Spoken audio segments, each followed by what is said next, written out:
Good evening. I'm Christine McFerrin, and we have breaking news out of the small town of Litchfield, Connecticut.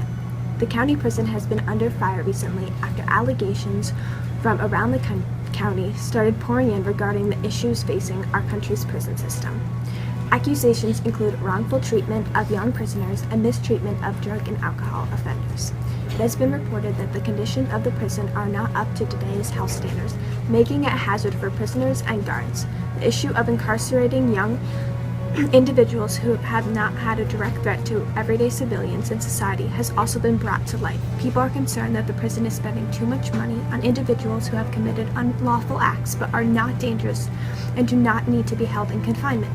They're arguing that in order to lower the expenses, it is necessary to focus on incarcerating murderers, rapists, and other individuals that have high risk of harming people in society. Now we are going to talk to our main reporter, Kelly George, at one of the most controversial prisons in the state of Connecticut. Many prisoners that have been let out of prison have been reincarcerated. A study was done in 2005 that followed about 15,000 prisoners over a 5-year period. From that study, 79% of the prisoners were rearrested. 69% of them were convicted for a new crime, and 50% of them got arrested for the same crime over and over again.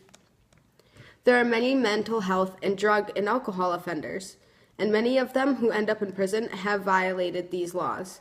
Because of this, they are not dangerous to other civilians or other people. However, they are still locked up and treated as hardcore criminals as those who have either committed crimes of murder or rape.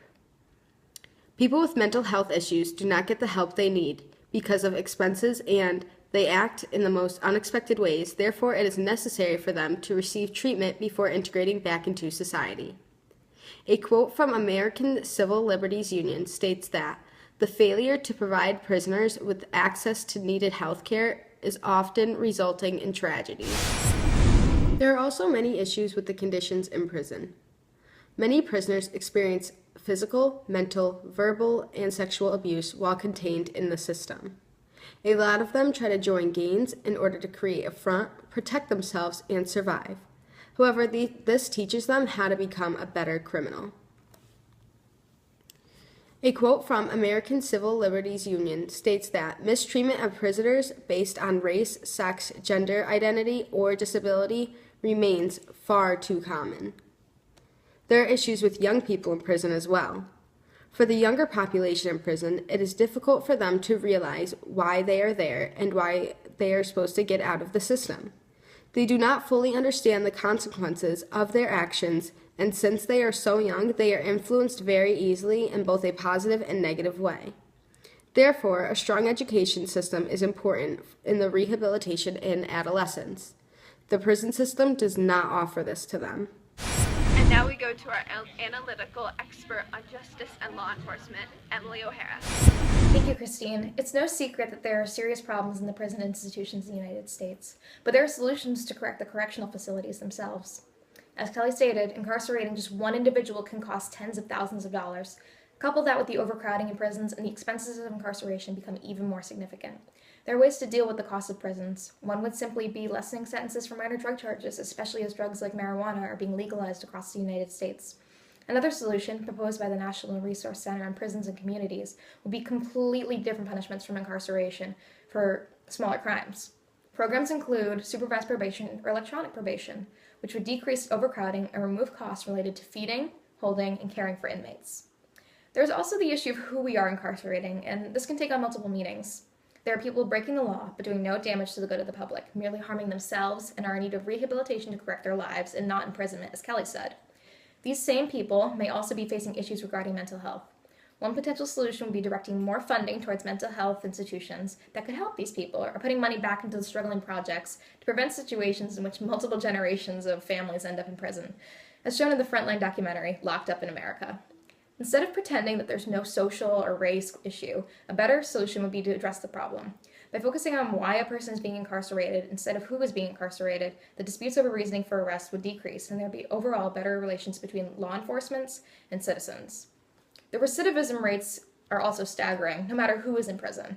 The Connecticut Recidivism Report in 2011 stated that within 2 years of their release, 56% of those released in 2008 were rearrested. Like the problem of cost of mental health or substance abuse offenders, the answer comes in the form of support. With a more comprehensive support program for those released from prison, inmates would have the opportunity to become normal citizens and contribute to society. There would be a decrease in recidivism rates, which would proportionally affect the costs of incarceration. Instead of leaving those put on parole or probation to fend for themselves, the state of Connecticut and the United States could invest in programs for rehabilitation and integration of these citizens into normal life. For mental health inmates, the answer is simple: rehabilitation and support. By investing more in mental health institutions and imprisonment programs, the overcrowding in prisons with people struggling primarily with mental health issues can be solved. For drug and alcohol offenders, a rehabilitation program that is comprehensive and individualized, as opposed to the disconnected punishment of prison, will provide a viable solution. The Journal of the American Academy of Psychiatry and the Law Online claims that there are medications that can help detox prisoners dealing with addictions and withdrawal. Although there are no medications that treat cocaine, methamphetamine, and marijuana abuse, medications such as naltrexone 14 and acamprosate are effective for opioids and alcohol. Complete care for drug offenders would help them out of their addiction and into a regular drug-free life, while allowing for the prisoners to be cleaned of minor drug offenders. The abuse suffered in prison by inmates is unjustified, no matter the charge faced by these people. There is, however, a way to prevent the unnecessary physical, emotional, and sexual abuse faced by prisoners. Education and correction is once again the best policy for fixing the conditions in prison. An article from the Human Rights Watch explains how this would work. We must educate both inmates and staff about the high cost of sexual abuse and train them on how to recognize and prevent sex crimes in correctional facilities. They should know that if they report threats of sexual abuse by staff or other inmates, that their reports will be taken seriously and investigated, and they will be protected from retaliation by the perpetrators. By eliminating the risk of abuse, the risk of gangs will thus decrease as well, since there will be no need for such protection. Prison would thus be a place for holding those that the public fears, or those that represent a significant threat to daily life. It would not be a place of torture for those who enter as a result of their poor decisions and actions. Finally, the main problems facing young people in prison are establishing proper methods for rehabilitation that will effectively keep children out of prisons after being in reformatories, and the issues that come with trying young people as adults.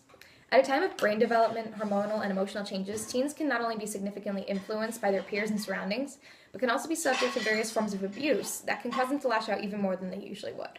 If this occurs, it needs to be an effective rehabilitation and guidance system in order to prevent the ignorance that is discussed by the Equal Justice Initiative. Some young teens cannot manage the emotional, social, and psychological challenges of adolescence, and eventually engage in destructive and violent behavior. Sadly, many states have ignored the crisis and dysfunction that creates child delinquency and instead have subjected kids to further victimization and abuse in the adult criminal justice system. A proper education, alongside counseling and guidance, could assist these young teens in realizing right from wrong when their decision-making skills may be lacking. The other issue of children being tried as adults, as mentioned before, could be solved entirely by setting the minimum age for adult prison at 18. As demonstrated in the case of Alonzo Thomas, a young man sent to prison for 13 years at the age of 15, adult prisons can create depression, anxiety, and difficulty adjusting to regular life once released, and these are exacerbated for a teen. The raising of minimum age for being tried as an adult to 18 would give children a chance, especially if they are put into correctional facilities for inmates their age, in which a rehabilitation program could be an option. Young people can be guided and shown right from wrong, and this would no longer be an issue. Although there is no way to please everyone in fixing the issues being faced by the American prison systems today, there are potential solutions that could decrease the damage being done not only to this country, but to those being held in prison. Christine, back to you. Thank you for watching tonight's report. Now for your regularly scheduled programming.